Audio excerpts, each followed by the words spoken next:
اب وہ اہم ترین آیت آ رہی ہے جس کے اوپر گھنٹوں بولا جا سکتا ہے، جو اس دور کا سب سے بڑا مسئلہ ہے، وَاعْتَصِمُوا بِحَبْلِ اللَّهِ جَمِيعًا وَلَا تَفَرَّقُوا، اللہ کی رسی کو تم سب کے سب مضبوطی سے تھام لو اور فرقہ واریت میں مت پڑو۔ اللہ کی رسی ظاہر وہی ہوگی جو اللہ نے بتائی ہے، اس کی بھی لوگوں نے بڑی بڑی تشریحات کی ہیں۔ جی اللہ کی رسی ہے، جی رسی میں آپ کو پتہ ہے کئی ریشے ہوتے ہیں، وہ ریشے جڑ کے وہ بل کھا کے ایک موٹی رسی بنتی ہے۔ یہ ہم لوگ یہ سمجھنے شروع ہو گئے ہیں۔ یہ اسی طریقے سے ہے جیسے میں کہوں کہ جب سے میں نے بریانی کھائی ہے میرے سینے میں آگ لگی ہے، تو آپ اس آگ سے فائر مراد لینا شروع کرتے ہیں۔ بھئی میں محاورتاً یہ ایک بات کر رہا ہوں، اللہ تعالیٰ جو فرما رہا ہے کہ تم سب کے سب مل کے اللہ کے رسی کو مضبوطی سے پکڑ لو، اس کا یہ قطعاً مقصد نہیں ہے کہ کوئی فزیکلی کوئی رسی لٹکی ہوئی ہے جو آپ نے جا کے پکڑ لینی ہے ایسے، یا غلاف کعبہ کو آپ نے پکڑ لینا ہے۔ غلاف کعبہ کی جو رسی ہے وہ اللہ کی رسی ہے، یہ تو اس کا مقصد ہی نہیں تھا۔ وہ کہتے ہیں جی ایک بزرگوں کی محبت کی رسی ہے، ایک جو ہے وہ صحابہ کی محبت کی، ایک نبی الاسلام کی محبت کی، اور اس طریقے سے وہ بس وہ محبت کے گرد ہی مننے لی گل کوئی نہیں، محبتاں نہیں ساری رسیاں بنا کے۔ بھئی اللہ کے نبی علیہ السلام سے بھی پوچھے نا کہ اللہ کی رسی کیا ہے، تو سر غدیر خم کی جو حدیث ہے جو ہم نے اپنے منہج پہ بھی لکھ کے لگائی ہوئی ہے، صحیح مسلم میں اوپر تلے 4 احادیث ہیں، فضائل علی والے چیپٹر میں انٹرنیشنل نمبرنگ کے مطابق 6225 سے 6228 تک نبی علیہ السلام نے اپنی وفات سے 2 مہینہ پہلے آلموسٹ حجۃ الوداع سے واپسی پر مکے سے مدینے آتے ہوئے خم نامی گاؤں میں ایک خطبہ دیا، اسے غدیر خم کا خطبہ کہا جاتا ہے، اور الفاظ ہی بڑے کنکلوڈنگ ہے۔ اے لوگو آگاہ ہو جاؤ، میں بھی ایک انسان ہوں، قریب ہے کہ اللہ کا قاصد یعنی موت کا فرشتہ میرے پاس آئے اور میں اس کی دعوت قبول کر لوں۔ میں اپنے بعد تم میں 2 بھاری چیزیں چھوڑ کر جا رہا ہوں، ان میں سے پہلی چیز اللہ کی کتاب ہے، اس میں ہدایت ہے، اس میں نور ہے، تم اللہ کی کتاب کو پکڑو، اپنا تعلق اس کے ساتھ مضبوط کرو، اللہ کی کتاب اللہ کی رسی ہے، وَاعْتَصِمُوا بِحَبْلِ اللَّهِ جَمِيعًا وَلَا تَفَرَّقُوا، جو اسے پکڑے گا ہدایت پر ہوگا، جو چھوڑ دے گا گمراہ ہو جائے گا۔ تو نبی علیہ السلام نے قرآن کو اللہ کی رسی بتایا، بزرگ بابوں کی محبت، صحابہ کی محبت، اہل بیت کی محبت، اللہ کی محبت اور اس کے ریشے اور پتہ نہیں کیا کیا ایکویشنز، وہ محبتیں اپنی جگہ ہیں، لیکن اللہ کی رسی جو ہے وہ کتاب اللہ ہے۔ اور پھر فرمایا دوسری بھاری چیز میرے اہل بیت ہیں، میں اپنے اہل بیت کے معاملے میں تمہیں اللہ کا خوف دلاتا ہوں۔ 3 دفعہ فرمایا کہ میری وفات کے بعد ان کے ساتھ حسن سلوک کرنا، خوف دلاتا ہوں۔ یہ عربی میں ایک محاورتاً بات کی جاتی تھی، جب کسی کو ڈرانا ہوتا تھا تو میں تمہیں اللہ کا خوف دلاتا ہوں، اس میں اللہ کو ڈر جاؤ۔ اور زید بن ارقم کے الفاظ ہیں کہ نبی علیہ السلام قرآن کی ترغیب دلاتے رہے، بار بار ہمیں کہتے رہے اللہ کی کتاب، اللہ کی کتاب، اللہ کی کتاب، اور امت نے دیکھیں نہ کتاب پکڑی نہ اہل بیت کو چھوڑا، بالکل الٹ کام کیا، قرآن سے روگردانی کی اور اہل بیت کے ساتھ ظلم و ستم کیا۔ تو اللہ کی رسی، اللہ کی کتاب۔ پھر صحیح مسلم میں حدیث ہے القرآن حجت لک او علیک، قرآن قیامت کے دن یا تو تیرے حق میں حجت اور دلیل ہو جائے گی اللہ کی بارگاہ میں، یا تیرے خلاف دلیل بن جائے گی۔ مراد کیا؟ جو قرآن کے مطابق چلے گا قرآن گواہی دے گا کہ یہ میرے مطابق چلا، اور جو قرآن کے خلاف چلے گا تو قرآن اس کے خلاف دلیل بن جائے گا، اور صاحب قرآن بھی دلیل بنیں گے۔ سورۃ الفرقان آیت نمبر 30، وقال الرسول یا رب ان قوم اتخذوا هذا القرآن مہجورا، قیامت والے دن نبی علیہ السلام شکایت کریں گے کہ میری امت نے، میری قوم نے قرآن کو پیٹھ کے پیچھے ڈال دیا تھا۔ ہمیں صرف شفاعت کی حدیثیں بتائی گئی ہیں، اور جو شکایت کی آیتیں تھیں وہ نہیں بتائی گئی۔ یہ ایک آیت نہیں، کئی آیات ہیں۔ وہ سورہ نساء کی آیت نمبر 41 نہیں ہے؟ بخاری اور مسلم دونوں میں حدیث ہے اس آیت کے کانٹیکسٹ میں۔ عبداللہ ابن مسعود کہتے ہیں نبی علیہ السلام ممبر پہ تشریف فرما تھے، آپ علیہ السلام نے مجھے اپنے قریب بلایا اور فرمایا کہ عبداللہ میرے پاس آؤ اور مجھے قرآن سناؤ۔ تو کہتے ہیں میں نے عرض کیا اللہ کے محبوب علیہ السلام، قرآن تو آپ پر نازل ہوا ہے، میں آپ کو قرآن سناؤں؟ تو آپ نے فرمایا مجھے دوسروں سے سن کر لطف آتا ہے۔ تو عبداللہ ابن مسعود کی آپ قسمت دیکھیں کہ رسول اللہ صلی اللہ علیہ وآلہ وسلم پر خطاب نازل ہوئی ہے، اور نبی علیہ السلام اپنے اوپر نازل ہونے والی کتاب عبداللہ ابن مسعود سے سن رہے ہیں. تو کہتے ہیں میں نے سورہ نساء کی تلاوت شروع کی. جب میں آیت نمبر 41 پہ پہنچا فَكَيْفَ إِذَا جِئْنَا مِن كُلِّ أُمَّةٍ بِشَهِيدٍ، وہ وقت کیسا ہوگا کہ جب ہم ہر امت میں سے ایک گواہ اٹھائیں گے، یعنی امت کا پیغمبر اٹھائیں گے کہ بتاؤ تمہارے امتیوں نے تمہیں کیا رسپانس کیا تھا، کس طریقے سے انہوں نے تمہارے ساتھ بیہیو کیا تھا جب تم میرے نمائندے بن کے گئے تھے. وَجِئْنَا بِكَ عَلَىٰ هَٰؤُلَاءِ شَهِيدًا، اور آپ کی امت پہ ہم آپ کو گواہ بنا کے اٹھائیں گے. بس یہ آیت جب یہاں آئی تو عبداللہ ابن مسعود کہتے ہیں نبی علیہ السلام نے کہا بس عبداللہ بس. کہتے ہیں میں نے حضور کی طرف دیکھا تو آپ کی آنکھوں سے مسلسل آنسو رواں تھے، آپ کی داڑھی بھی تر ہو گئی تھی کہ مجھے اپنی امت کے خلاف گواہی دینی پڑنی ہے قیامت والے دن، جن لوگوں نے میرا راستہ چھوڑا. اب دیکھیں کہ پیغمبر کتنے رقیق القلب ہوتے ہیں. ہمیں اگر قیامت والے دن یہ پتہ چلے نا کہ ہمارے دشمنوں کو سزا ہوگی تو ہم خوش ہوں گے. اور نبی علیہ السلام اس بات پہ رو رہے ہیں کہ مجھے اپنے دشمنوں کے خلاف یہ کہنا پڑنا ہے کہ یا اللہ یہ انہوں نے میری بات نہیں سنی، ان کو عذاب دے. حضور اس پہ رو رہے ہیں کہ یار وہ جو بھی ہیں میرے ہیں تو امتی ہیں. یہ فرق ہوتا ہے. انبیاء کتنے رقیق القلب ہوتے ہیں. تو یہ شکایت والی آیت ہے. تو قرآن اللہ کی رسی. اسی طریقے سے صحیح بخاری میں ایک حدیث ہے، مسلم میں بھی موجود ہے، متفقن علیہ ہے. عبداللہ ابن ابی اوفا سے کسی نے پوچھا کہ نبی علیہ السلام نے کیا اپنا وصی خلیفہ کسی کو بنایا تھا جس کے لیے وصیت کی ہو؟ تو انہوں نے کہا رسول اللہ نے اپنا وصی کسی کو نہیں بنایا، البتہ ہمیں نبی علیہ السلام نے قرآن کے مطابق چلتے رہنے کی وصیت کی تھی. تو نبی علیہ السلام کا یہ خلیفہ قرآن ہے، وصی قرآن ہے. غدیر قوم پہ قرآن. حجۃ الوداع کا خطبہ اٹھا لیں. حجۃ الوداع کا جو خطبہ صحیح مسلم میں آیا نا 2950 انٹرنیشنل نمبر کے مطابق، جو نبی علیہ السلام کی حجۃ الوداع کی جو حدیث ہے کافی لمبی ہے، جو امام جعفر نے روایت کی اپنے باپ امام باقر سے، انہوں نے جابر بن عبداللہ سے. سیدنا حسین ابن علی کے جو پوتے ہیں امام محمد باقر بن علی بن حسین علیہ السلام، وہ بڑی دردناک حدیث ہے. جابر بن عبداللہ کو ملنے جاتے ہیں اور وہ نابینا ہو چکے ہوتے ہیں آخری عمر میں. ان کو پتہ چلتا ہے کہ رسول اللہ کا بچہ آیا ہے. رسول اللہ کا بچہ کون ہے؟ حضرت حسین کا پوتا محمد باقر بن علی بن حسین بن علی، کیونکہ حضرت حسین کا بیٹے تھے علی بن حسین امام زین العابدین، ان کے یہ بیٹے تھے امام محمد باقر.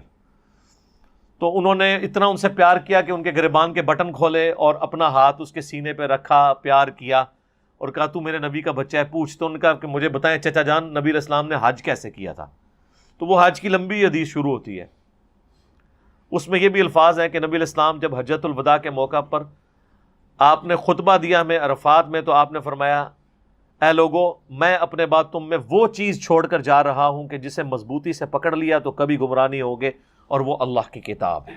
بس مسلم شریف میں حجۃ الوداع کے خطبے میں صرف قرآن ہے. سنت بھی اسی میں شامل ہے، ظاہر ہے قرآن ہی نے سنت کی طرف ہماری رہنمائی کی ہے. اور پھر جابر بن عبداللہ کہتے ہیں نبی علیہ السلام نے پھر صحابہ سے اجتماعی طور پہ پوچھا کہ کیا میں نے اللہ کا پیغام تم تک پہنچا دیا؟ تمام نے کہا یا رسول اللہ پہنچا دیا، بلکہ آپ نے ہماری پہنچانے کا حق ادا کیا، آپ نے ہماری خیر خواہی فرمائی اس معاملے میں. تو آپ نے 3 دفعہ یہ انگلی اٹھائی اور آسمان سے پھر صحابہ کی طرف کی، اللہم اشہد اللہم اشہد اللہم اشہد، اے اللہ گواہ ہو جانا کہ یہ مان رہے ہیں کہ میں نے جو اپنی رسپانسبلٹی تھی ان تک وہ کام پہنچا دیا. حجۃ الوداع میں بس اتنا ہی خطبہ ہے. بخاری اور مسلم میں ہے کہ حجۃ الوداع یوم عرفہ سے اگلے دن پھر آپ نے خطبہ دیا ہے، وہ مینا میں دیا جہاں پہ قربانی ہوتی ہے، اور وہ خطبہ بخاری میں بھی ہے اور مسلم میں بھی. وہ بھی آپ کو حج والے چیپٹر میں مشکات کے اندر وہ والا خطبہ بھی مل جائے گا، جس میں آپ علیہ السلام فرمایا تھا آج کون سا دن ہے، یہ کون سی جگہ ہے، یہ کون سا مہینہ ہے. تو سارے خاموش رہے. پھر آپ نے فرمایا کہ کیا یہ ذوالحجہ کا حرمت والا مہینہ نہیں ہے، یہ شہر مکہ حرمت والا نہیں ہے، اور آج کا دن جو ہے وہ یعنی یوم النحر کا دن، 10 ذوالحجہ کا دن، اور پھر آپ علیہ السلام نے فرمایا کہ زمانہ گھوم گھما کے اسی جگہ پہ واپس آ گیا ہے جہاں سے اللہ نے سٹارٹ کیا تھا کہ سال کے 12 مہینے ہیں، 4 حرمت والے ہیں، چونکہ وہ عرب کے لوگوں نے اس کو آگے پیچھے کرنا شروع کر دیا تھا نا. سورہ توبہ میں بھی ذکر آتا ہے کہ وہ اپنی مرضی سے مہینوں کو آگے پیچھے کر دیتے تھے. پھر اس میں کئی ایک باتیں آپ فرمایا تمہاری جان، مال، عزت، آبرو ایک دوسرے پہ اسی طریقے سے حرام ہے جس طرح کہ یہ آج کا یہ دن ہے، یہ شہر مکہ ہے، یہ مہینہ حرمت والا ہے. پھر آپ علیہ السلام نے پوچھا کہ کیا میں نے اللہ کا پیغام تم تک پہنچا دیا؟ سب نے کہا پہنچا دیا. پھر آپ نے اسی طرح کہا کہ اللہ گواہ رہنا. اور پھر اس کے آگے الفاظ ہیں کہ اب یہ تمہاری ذمہ داری ہے کہ جو بات تم تک پہنچی ہے اس کو تم نے دوسرے لوگوں تک پہنچانا ہے. جو اس امت کی ذمہ داری ہے وہ آگے آ بھی جائے گی. لوگ یہ سمجھتے ہیں کہ اس امت کی فضیلت نبی علیہ السلام کے امت ہونے کی وجہ سے ہے، حالانکہ اس امت کی فضیلت نبی علیہ السلام کی ختم نبوت کی وجہ سے ہے کہ چونکہ رسول اللہ کے بعد اب کسی نے پیغمبر نہیں آنا، لہٰذا نبیوں والا کام امت کو ٹرانسفر ہوا ہے. چونکہ اس امت کو کام نبیوں والا ملا ہے اس لیے اس کی فضیلت باقی امتوں سے بڑھ کے ہے. وہ آگے آ جائے گی آیت، کنتم خیر امت اخرجت للناس تأمرون بالمعروف وتنہون عن المنکر وتؤمنون باللہ. تو یوم النحر کے خطبے میں بھی نبی علیہ السلام نے کہا کہ تمہاری ذمہ داری ہے، تم نے یہ پیغام دوسروں تک پہنچانا ہے. اور پھر آگے آپ نے فرمایا کہ بعض اوقات جسے بات پہنچائی جا رہی ہوتی ہے وہ زیادہ یاد رکھنے والا ہوتا ہے بنسبت اس کے جو پہنچا رہا ہوتا ہے. اور واقعی یہ بات بھی رسول اللہ کی صحیح ثابت ہوئی کہ جن تک بات پہنچی تھی انہوں نے زیادہ اہتمام سے اس بات کو سنبھالا. آج ہم جن لوگوں کی کتابیں یہاں سجائے بیٹھے ہیں یہ سب کے سب نان عرب ہیں سوائے امام مالک کے، وہ مدینہ شریف کے ہیں. اور وہ بھی الموطا امام مالک کو ہم اگرچہ ایک بڑی کتاب ہے، بل کتب ستہ کے جتنے 6 کے 6 امام ہیں سب نان عرب ہیں. امام مسلم ایران کے ہیں، امام بخاری رشیا کے ہیں، امام ابو داؤد اور امام ترمذی افغانستان کے ہیں. تو دیکھیں کس طرح بات. سعودی عرب کا چینل ہوتا ہے اور حدیثیں بیان کر رہے ہوتے ہیں اذان اور جماعت کے وقفے میں، تو رواہ البخاری رواہ مسلم بیان کر رہے ہوتے ہیں. تو دونوں نان عرب ہیں. اللہ تعالیٰ جس سے مرضی خدمت لے لے. تو جو حضور علیہ السلام فرمایا تھا نا کہ بعض کا جسے بات پہنچائی جا رہی ہوتی ہے وہ زیادہ اہتمام کرتا ہے بنسبت اس کے جو پہنچا رہا ہوتا ہے، یعنی وہ اس چیز کو پروٹوکول دیتا ہے کہ یار میں نے اس بات کو سیو کرنا ہے. تو قرآن کے اوپر تو آپ بے شمار حدیثیں ہیں. صحیح مسلم ایک اور حدیث ہے، نبی علیہ السلام نے فرمایا اللہ تعالیٰ اس کتاب کی وجہ سے قوموں کو عروج دے گا اور اس کتاب کی وجہ سے قوموں کو ذلیل کرے گا.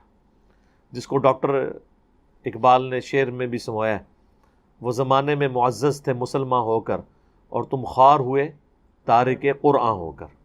یہ مسلم شریف کی حدیث ہے کہ اللہ تعالیٰ اس کتاب کے ذریعے قوموں کو عروج دے گا اور اس کتاب کے ذریعے قوموں کو زوال دے گا، یعنی جو عمل کریں گے. المستدرک الحاکم میں جو حجۃ الوداع کا خطبہ ہے اس میں الفاظ ہیں، اپنے بعد 2 چیزیں چھوڑ کے جا رہا ہوں، ایک اللہ کی کتاب اور دوسرے اس کے نبی کی سنت. ان کو مضبوطی سے پکڑ لینا، تم کبھی گمراہ نہیں ہوں گے. اب دیکھ لیں لوگوں نے کتاب اللہ اور سنت کو چھوڑ کے اپنے اپنے بزرگ بابوں کی تعلیمات پکڑی ہوئی ہیں. جب ہم لوگوں کو بتاتے ہیں کہ یہ اس طرح نہیں اس طرح، کہتے ہیں ایک کتنے لکھیا ہے. انہوں نے پوچھو تسی آج تک جو کوئی سانو دس دے رہے ہو وہ کتنے لکھیا سی؟ تانوں نہیں کدے خیال آیا کہ بھی تسی جو کوئی سانو دس دے رہے ہو بچپن تو وہ کدھر لکھیا تکیا سی جے؟ نہیں، ساڈے کول کوئی لکھیا منگدے ہو اسی تو پھر بھی دکھا دیاں گے. لیکن سوچن تھنک آؤٹ آف باکس کرے کہ جو آپ کو کہہ رہے ہیں کتنے لکھیا ہے، انہوں نے پوچھ تسی جو کچھ کر رہے ہو وہ کتنے لکھیا ہے.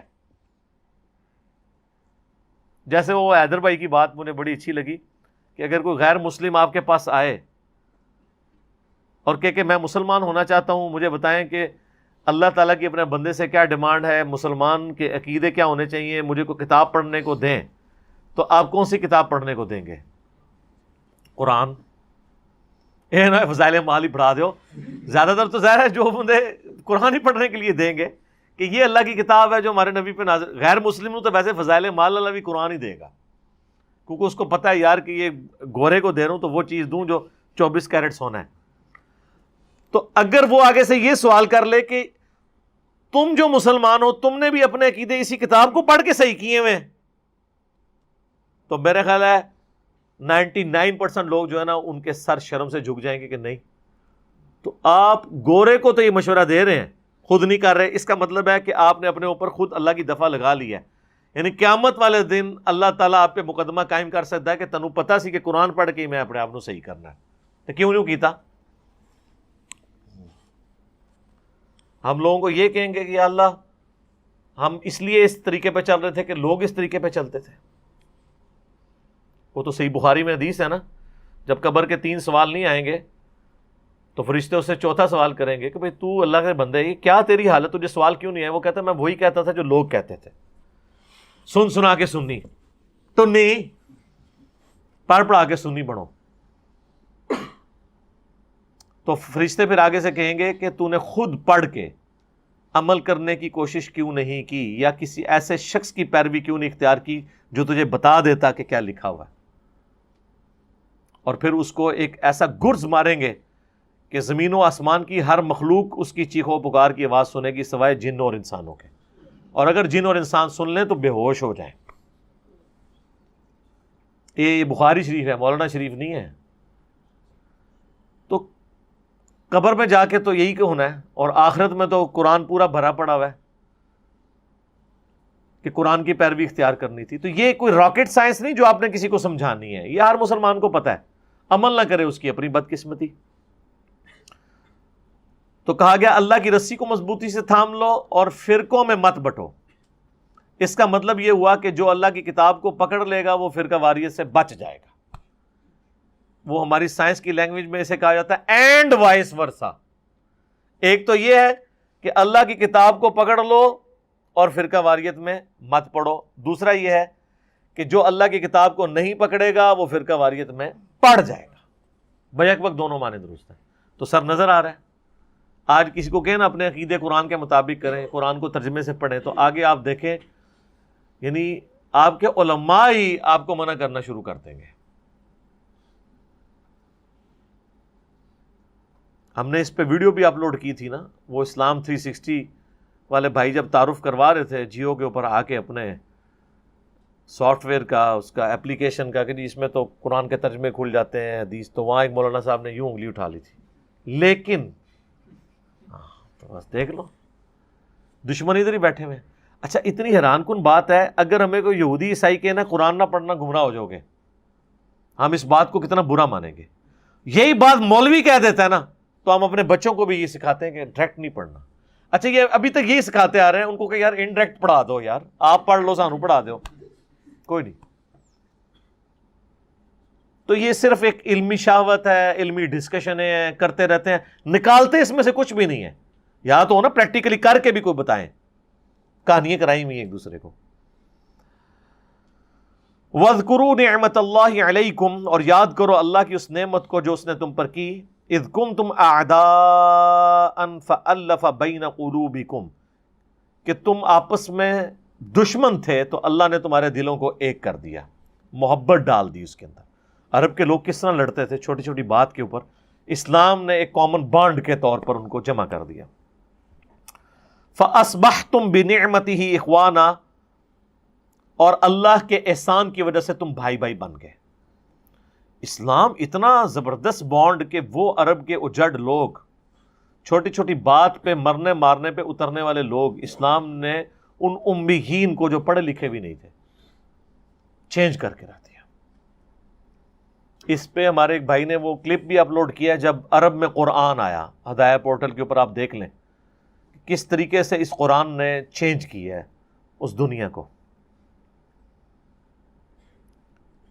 وَكُنْتُمْ عَلَى شَفَا حُفْرَةٍ مِّنَ النَّارِ، اور تم تو آگ کے گڑھے کے کنارے پہ پہنچ چکے ہوئے تھے، یعنی دوزخ میں گرنے والے تھے اپنی گمراہیوں کے سبب.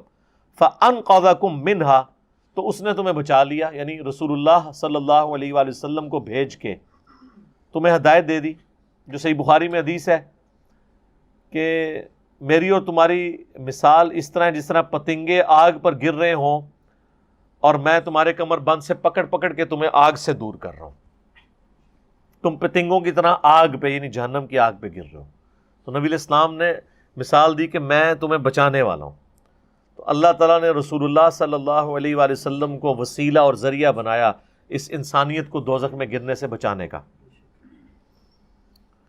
کذالک یبین اللہ لکم آیاتہ، اس طریقے سے اللہ تعالیٰ اپنی آیات کھول کھول کر بیان کرتا ہے تمہارے لیے، لعلکم